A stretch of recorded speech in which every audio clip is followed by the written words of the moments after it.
कामदा एकादशी व्रत कथा। धर्मराज युधिष्ठिर कहने लगे कि हे भगवान, मैं आपको कोट कोट नमस्कार करता हूँ। अब आप कृपा करके चैत्र शुक्ल एकादशी का महात्म्य कहिए।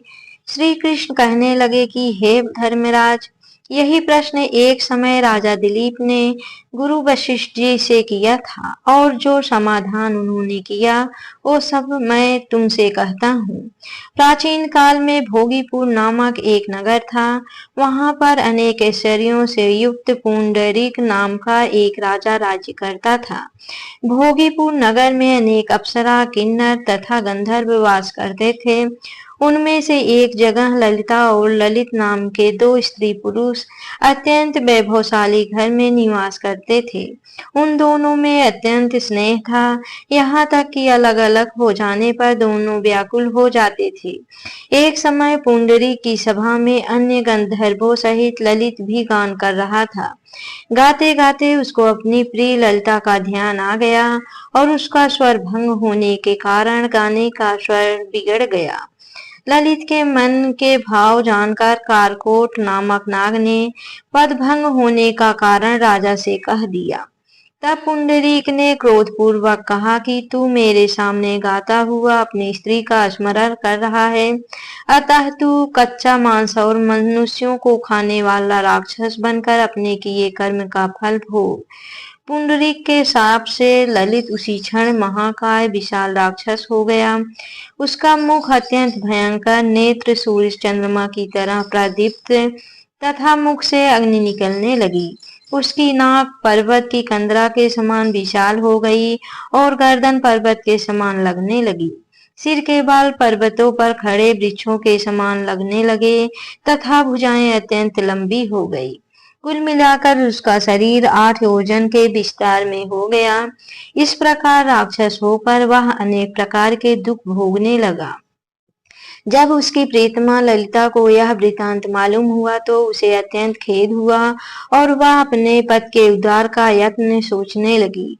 वह राक्षस अनेक प्रकार के घोर दुख सहता हुआ घने वनों में रहने लगा। उसकी स्त्री उसके पीछे पीछे जाती और विलाप करती रहती। एक बार ललिता अपने पति के पीछे घूमती घूमती विंध्याचल पर्वत पर पहुंच गई, जहां पर श्रृंगी ऋषि का आश्रम था। ललिता शीघ्र ही श्रृंगी ऋषि के आश्रम में गई और वहां जाकर विनीत भाव से प्रार्थना करने लगी। उसे देखकर श्रृंगी ऋषि बोले कि हे सुभगे, तुम कौन हो और यहाँ किस लिए आई हो?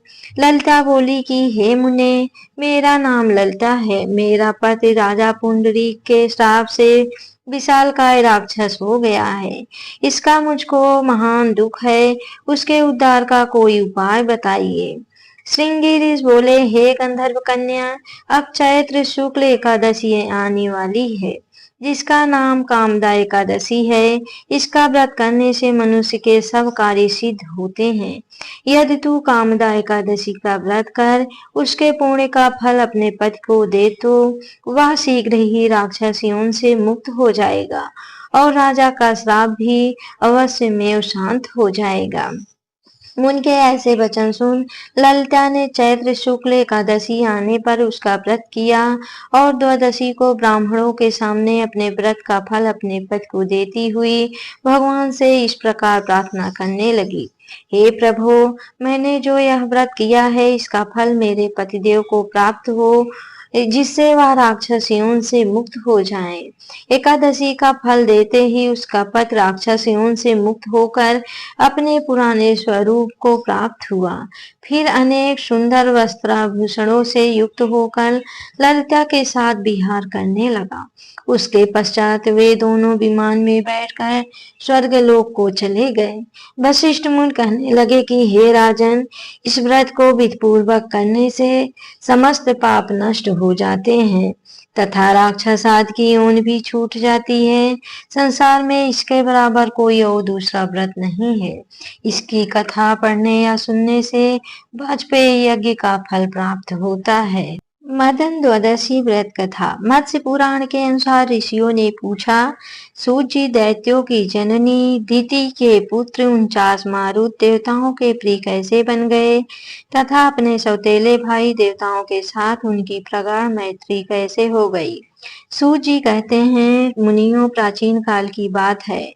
देवासुर संग्राम में भगवान विष्णु तथा देवगणों द्वारा अपने पुत्र पौत्रों का संहार हो जाने पर दैत्य माता दिति शोक से विह्वल हो गई। वह उत्तम भूलोक में जाकर समयंतक क्षेत्र में सरस्वती के मंगलमय तट पर अपने पतिदेव महर्षि कश्यप की आराधना में तत्पर रही हुई घोर तप में निरत हो गई। उस समय अपने ऋषियों के समान फलाहार पर निर्भर रहकर कुछु चंद्रायण आदि व्रतों का पालन किया। इस प्रकार बुढ़ापा और शोक से अत्यंत आकुल हुई दिति 100 वर्षों तक उस कठोर तप का अनुष्ठान करती रही। तदंतर उस तपस्या से संतप्त हुई दिति ने वशिष्ठ आदि महर्षियों से पूछा, ऋषियों, आप लोग मुझे ऐसा व्रत बतलाइए जो पुत्र शोक का विनाशक तथा इहलोक एवं परलोक में सौभाग्य रूपी फल का प्रदाता हो। तब वशिष्ठ आदि ऋषियों ने उसे मदन द्वादशी व्रत का विधान बतलाया, जिसके प्रभाव से वह पुत्र शोक से उन्मुक्त हो गई। ऋषियों ने पूछा, सूत जी, जिसका अनुष्ठान करने से दिति को पुनः 49 पुत्रों की प्राप्ति हुई, उस मदन द्वादशी व्रत के विषय में हम लोग भी सुनना चाहते हैं।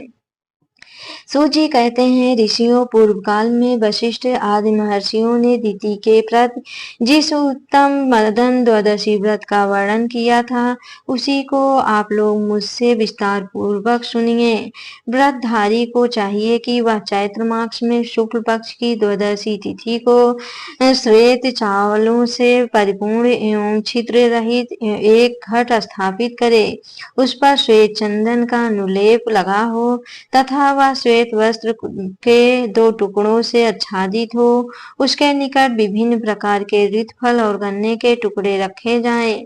वह विविध प्रकार की खाद्य सामग्री से युक्त हो तथा उसमें यथाशक्ति सुवर्ण खंड भी डाला जाए। तत्पश्चात उसके ऊपर गुड़ से भरा हुआ तांबे का पात्र स्थापित करना चाहिए। उसके ऊपर केले के पत्ते पर काम तथा उसके वाम भाग में शक्कर समन्वित रथ की स्थापना करें। फिर गंध, धूप आदि उपचारों से उनकी पूजा करें और गीत वाद आदि का भी प्रबंध करें। अर्थाभाव के कारण गीत वाद आदि का प्रबंध न हो सकने पर मनुष्य को कामदेव और भगवान विष्णु की कथा का आयोजन करना चाहिए। पुनः कामदेव नामक भगवान विष्णु की अर्चना करते समय उन्हें सुगंधित जल से स्नान करना चाहिए। श्वेत पुष्प, अक्षत और तिलों द्वारा उन मधुसूदन की विधिवत पूजा करें। उस समय उन विष्णु के पैरों में कामदेव, जगदाओं में सौभाग्यदाता, उरुओं में स्मर, कटभाग में मनमथ, उदर में स्वच्छोदर, वक्षस्थल में अनंग, मुख में पद्ममुख, बाहुओं में पंचसर और मस्तक में सर्वात्मा को नमस्कार है। यूं कहकर भगवान केशव का सांगोपांग पूजन करे। तदंतर प्रातःकाल वह घट ब्राह्मण को दान कर दे। पुनः भक्ति पूर्वक ब्राह्मणों को भोजन कराकर स्वयं भी नमक रहित भोजन करें और ब्राह्मणों को दक्षिणा देकर इस मंत्र का उच्चारण करें, जो संपूर्ण प्राणियों के हृदय में स्थित रहकर आनंद नाम से कहे जाते हैं। वे काम रूपी भगवान जनार्दन मेरे इस अनुष्ठान से प्रसन्न हो। प्रियता मात्र भगवान कामरूपी जनार्दन हृदय सर्वभूतानां या आनंदोभिधीयते। इसी विधि से प्रत्येक मास में मदन द्वादशी का व्रत अनुष्ठान करना चाहिए। व्रती को चाहिए कि वह द्वादशी के दिन एक फल खाकर भूतल पर शयन करे और त्रयोदशी के दिन अविनाशी भगवान विष्णु का पूजन करे। 13वां महीना आने पर घृत धेनु सहित एवं समस्त सामग्रियों से संपन्न शैया कामदेव की स्वर्ण निर्मित प्रतिमा और श्वेत रंग की दुधारू गौ अनंग कामदेव को समर्पित करे। अर्थात अनंत के उद्देश्य से ब्राह्मण को दान दे। उस समय शक्ति के अनुसार वस्त्र एवं आभूषण आदि द्वारा सपत्नीक ब्राह्मण की पूजा करके उन्हें शय्या और सुगंध आदि प्रदान करते हुए ऐसा कहना चाहिए कि आप प्रसन्न हो। तत्पश्चात उस धर्मज्ञ व्रती को गोदुग्ध से बनी हुई हव, खीर और श्वेत तिलों से कामदेव के नामों का कीर्तन करते हुए हवन करना चाहिए। पुनः कृपणता छोड़कर ब्राह्मणों को भोजन कराना चाहिए और उन्हें यथाशक्ति गन्ना और पुष्पमाला प्रदान कर संतुष्ट करना चाहिए। जो इस विधि के अनुसार इस मदनद्वादशी व्रत का अनुष्ठान करता है वह समस्त पापों से मुक्त होकर भगवान विष्णु की समता को प्राप्त हो जाता है तथा इसे लोक में श्रेष्ठ पुत्रों को प्राप्त कर सौभाग्य फल का भोग करता है। जो समर आनंदात्मा विष्णु और महेश्वर नाम से कहे गए हैं उन्हीं अनंगज भगवान विष्णु का सुखार्थी को स्मरण करना चाहिए। यह सुनकर दिति ने सारा कार्य यथावत रूप से संपन्न किया अर्थात मदन द्वादशी व्रत का अनुष्ठान किया। दिति के उस व्रतानुष्ठान के प्रभाव से प्रभावित होकर महर्षि कश्यप उसके निकट पधारे और परम प्रसन्नता पूर्वक उन्होंने उसे पुनः रूप यौवन से संपन्न नवयुवती बना दिया तथा वर मांगने को कहा। तब वर मांगने के लिए उद्यत हुई दिति ने कहा, पतिदेव, मैं आपसे एक ऐसे पुत्र का वरदान चाहती हूँ जो इंद्रवध करने में समर्थ, अमित पराक्रमी, महान आत्मबल से संपन्न और समस्त देवताओं का विनाशक हो। यह सुनकर महर्षि कश्यप ने उससे ऐसी बात कही, सुबह मैं तुम्हें अत्यंत ऊर्जास्वी एवं इंद्र का वध करने वाला पुत्र प्रदान करूंगा, किंतु इस विषय में तुम यह काम करो कि आप स्तंभ जिससे प्रार्थना करके उनके द्वारा आज ही पुत्रेष्ट यज्ञ का अनुष्ठान कराओ। सुव्रत यज्ञ की समाप्ति होने पर मैं तुम्हारे उदर में इंद्र रूपी शत्रु के विनाशक पुत्र का गर्भाधान करूंगा। तत्पश्चात महर्षि अपस्तंभ ने उस अत्यंत खर्चीले पुत्रेष्ट यज्ञ का अनुष्ठान किया।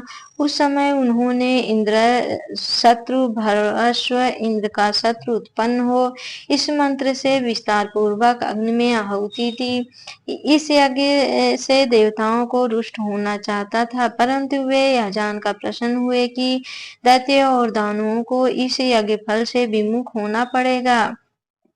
यज्ञ के समाप्ति के बाद काश्यप ने दिति के उदर में गर्भाधान किया और पुनः उससे कहा, वरान ने 100 वर्षों तक तुम्हें इसी तपोवन में रहना है और इस गर्भ की रक्षा के लिए प्रयत्न करना है। वरवर्णी गर्भिणी स्त्री को संध्या काल में भोजन नहीं करना चाहिए। उसे ना तो कभी वृक्ष के मूल पर बैठना चाहिए, ना उसके निकट ही जाना चाहिए। वह घर की सामग्री, मूल, ओखली आदि पर न बैठे, जल में घुसकर स्नान न करे, सुनसान घर में न जाए, बिमट बिमोवट पर न बैठे, मन को उद्विग्न न करे, नख से, लुआठी से अथवा राख से पृथ्वी पर रेखा न खींचे, सदा नींद में अलसाई हुई न रहे, कठिन परिश्रम का काम न करे, भूसी, लुआठी, भस्म, हड्डी और खोपड़ी पर न बैठे, लोगों के साथ वाद विवाद न करे और शरीर को तोड़े मरोड़े नहीं। वह बाल खोलकर न बैठे, कभी अपवित्र न रहे, उत्तर दिशा में सिरहाना करके एवं कहीं भी नीचे सिर करके न सोए, न उद्विग्न चित्र होकर एवं न भीगे चरणों से ही कभी शयन करे, अमंगल सूचक वाणी न बोले, अधिक जोर से हंसे नहीं, नित्य मांगलिक कार्यों में तत्पर रहकर गुरुजनों की सेवा करे और आयुर्वेद द्वारा गर्भिणी के स्वास्थ्य के लिए उपयुक्त बतलाई गई संपूर्ण औषधियों से युक्त गुनगुने गर्म जल से स्नान करे। वह अपनी रक्षा का ध्यान रखे, स्वच्छ वेशभूषा से युक्त रहे, वस्तु पूजन में तत्पर रहे, प्रसन्न मुखी होकर सदा पद के हित में संलग्न रहे। तृतीय तिथि को दान करे, पर्व संबंधी व्रत एवं नक्त व्रत का पालन करे। जो गर्भिणी स्त्री विशेष रूप से इन नियमों का पालन करती है उसका उस गर्भ से जो पुत्र उत्पन्न होता है वह शीलवान एवं दीर्घायु होता है। इन नियमों नियमों का पालन न करने पर निसंदेह गर्भपात की आशंका बनी रहती है। हे प्रिय, इसलिए तुम इन नियमों का पालन करके इस गर्भ की रक्षा का प्रयत्न करो, तुम्हारा कल्याण हो। अब मैं जा रहा हूँ। दिति के द्वारा पति की आज्ञा स्वीकार कर लेने पर महर्षि कश्यप वहीं सभी जीवों के देखते देखते अंतर्ध्यान हो गए। तब दिति महर्षि कश्यप द्वारा बताए गए नियमों का पालन करती हुई समय व्यतीत करने लगी। इस कार्यकलाप की सूचना पाने पर इंद्र भयभीत हो उठे और तुरंत देवलोक को छोड़कर दिति के निकट आ पहुंचे। वे दिति सेवा करने की इच्छा से उसके समीप ही रहने लगे। इंद्र सदा दिति के छिंद्रावेषण में ही लगे रहे। ऊपर से तो वे विनम्र, प्रशांत और प्रसन्न मुख वाले दिखते थे, परंतु भीतर से वे दिति के कार्यों की कुछ परवाह न करके सदा अपने ही हित साधन में दत्तचित्त रहते थे। इस प्रकार 100 वर्षों की समाप्ति में जब 3 दिन शेष रह गए, तब दिति प्रसन्नता पूर्वक अपने को सफल मनोरथ मानने लगी। उस समय आश्चर्य से युक्त मन वाली दिति नींद के आलस्य से आक्रांत होकर पैरों को बिना धोए बाल खोलकर सिर को नीचे किए कहीं दिन में ही सो गई। तब दिति की उस त्रुटि को पाकर सची के प्राणपति देवराजेंद्र उसके उदर में प्रवेश कर गए और अपने वज्र से उस गर्भ के 7 टुकड़े कर दिए। उन टुकड़ों से सूर्य के समान तेजस्वी 7 शिशु उत्पन्न हो गए। वे रोने लगे। रोते हुए उन 7 शिशुओं को इंद्र ने मना किया, परंतु जब वे चुप नहीं हुए तब इंद्र ने पुनः उन रोते हुए शिशुओं में प्रत्येक के 7-7 टुकड़े कर दिए। उस समय भी इंद्र दिति के उदर में ही स्थित थे। इस प्रकार वे टुकड़े 49 शिशुओं के रूप में परिवर्तित होकर जोर जोर से रुदन करने लगे।